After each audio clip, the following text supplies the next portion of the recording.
Hello everyone, Mason here. How are you doing? Today's book review is Truth and Lies by Caroline Mitchell. Book 1 in the Detective Inspector Amy Winter series, first published on the 30th of August 2018. Get comfy, get your popcorn, I'm about to have a bit of a rant. So let me tell you what Truth and Lies is all about. The story opens in 1986.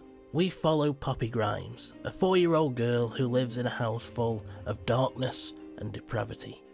She witnesses something awful, something that changes her life forever.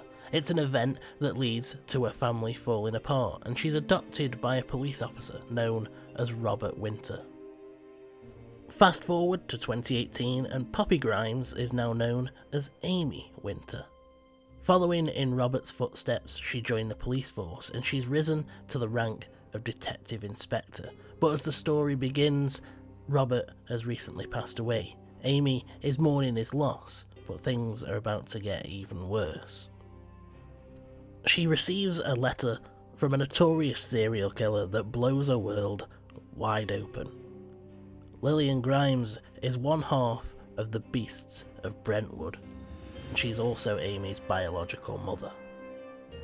In the letter, Lillian tells Amy the truth of who she is, the daughter of the Beasts of Brentwood, a sadistic, psychopathic husband and wife serial killer team.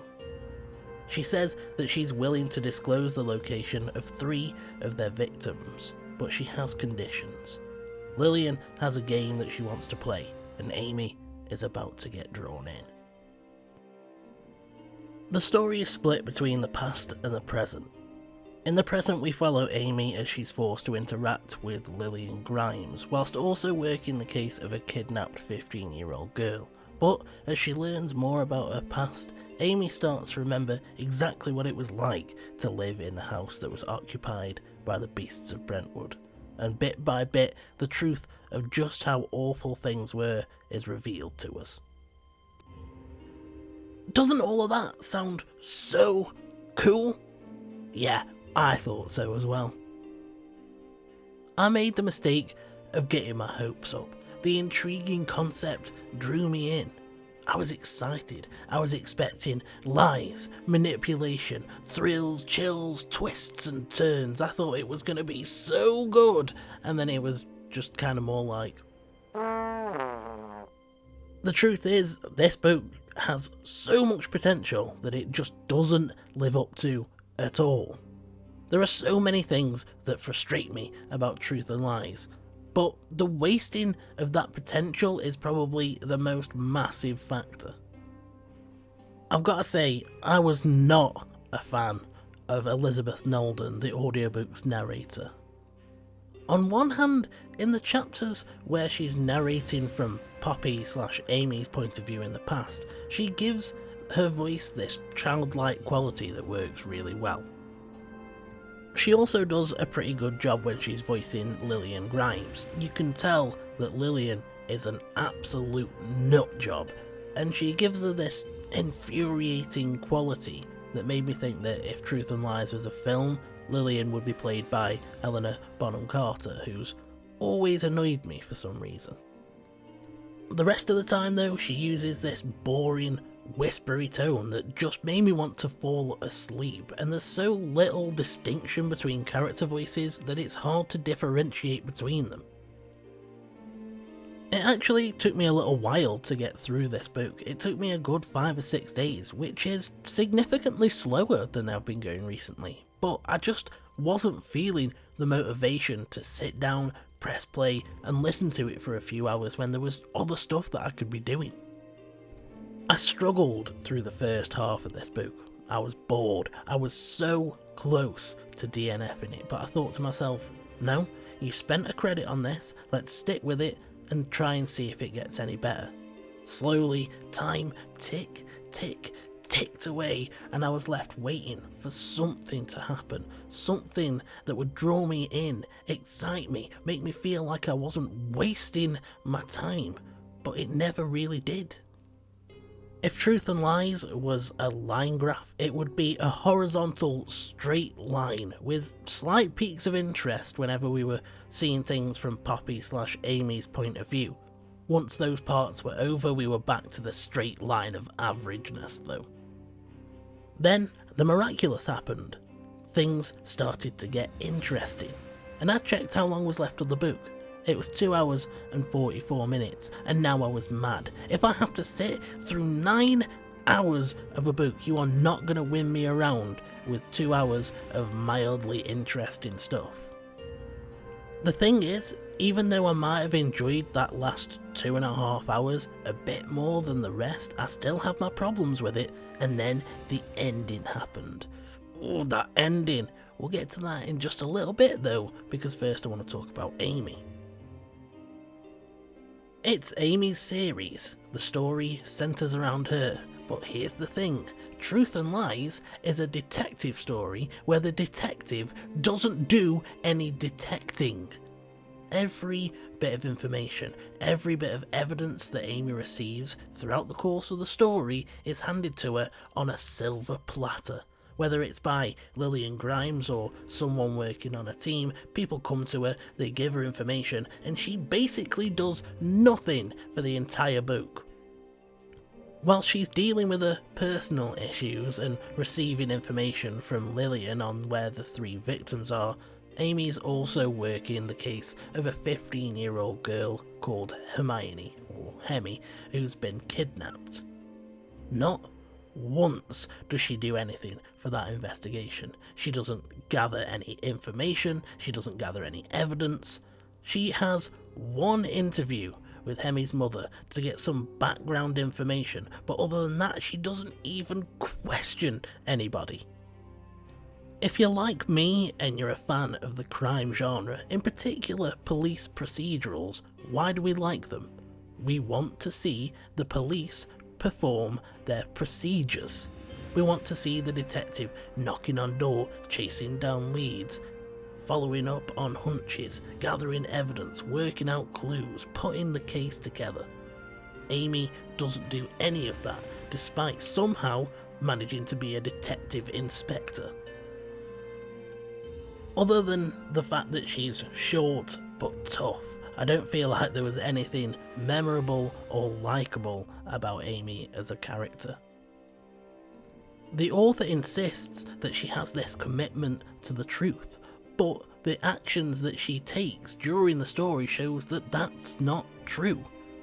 If she was so committed to the truth, when she gets the letter from Lillian, she would go straight to her superiors and tell them what she's discovered, no matter what happens. Whether she ends up suffering in her career, whether she gets taken off the case, it doesn't matter. If she's committed to the truth, then that's what she should do. But she doesn't. She hides it. Then she spends the entire book worrying what's going to happen when they find out that she's been lying. And there were so many times where I was like, just tell them then. It was one of those situations where a character has a problem that they could easily solve.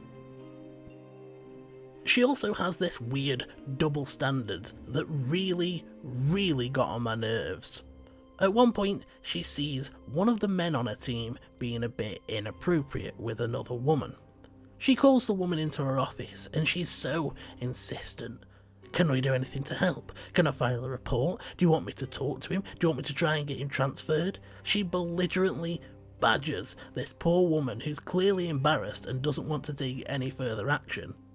Then, on the other hand, there's a man on the team who's being abused by his wife, and Amy knows this, but does nothing. And I'm not talking small acts of abuse, I'm talking the guy comes in with bruises and burns, and Amy does nothing.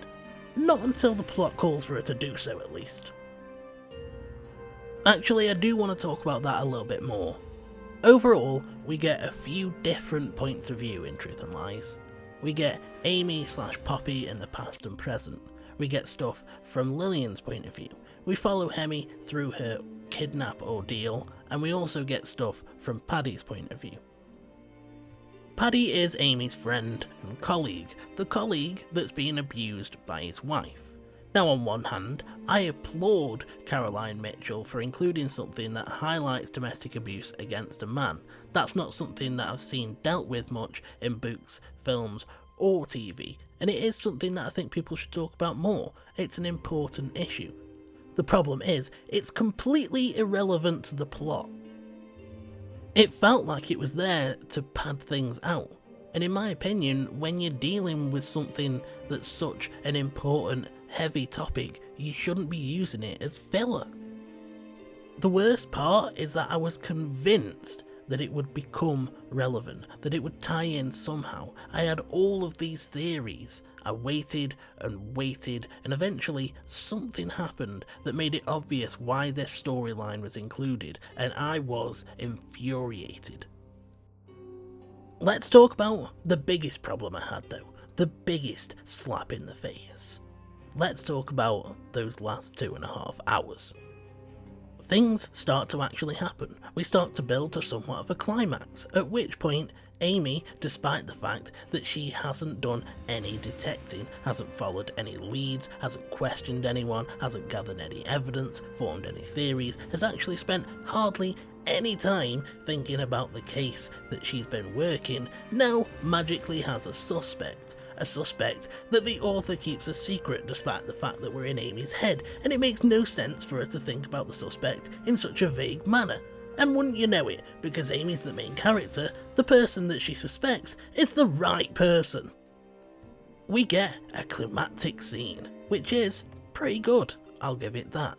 Afterwards, the story's finished, everything seems like it's wrapped up. I was feeling a sense of relief at the fact that I would soon be able to move on to something else. And then the author decides that she's going to hit us with one final, infuriatingly pointless, stupid twist. A twist that was so bad that if I'd owned a physical copy of this book, I would have thrown it against the wall. A twist that is so pointless that it negates some of the emotional impact of this story. It's a twist that didn't need to be there and has ensured that I definitely won't read the rest of this series. Afterwards I was thinking about it and I realised that the only reason that Paddy's storyline was there was to service this twist, and I was so mad that I could have exploded. This book, it wasted my time, and the worst part is there was good elements. The parts that followed Poppy in the past were great.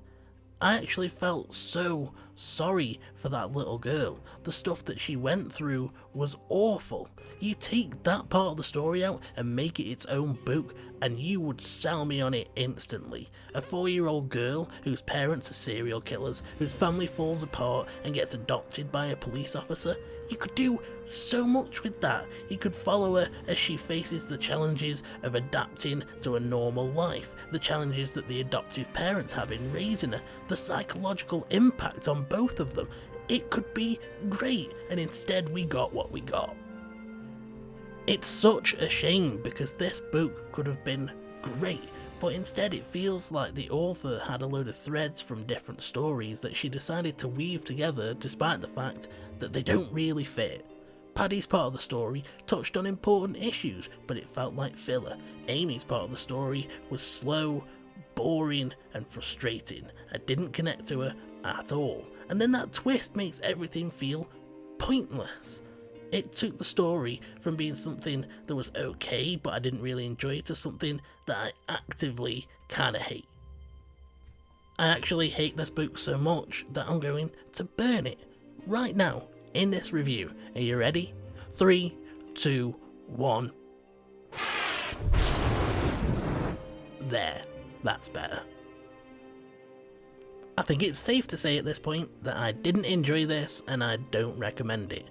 If you've read Truth and Lies, I'd love to know what you thought of it. Despite the fact that this was a bit of a rant review, I hope you've had a good time today, guys. If you have, say hi in the comments section and we'll have a chat. Then you should kick the like button in the shins for suggesting that you add a twist to your latest novel, even though it makes no sense. Subscribing will make sure that you don't miss any of my future reviews, and the link to my Twitter is in the description.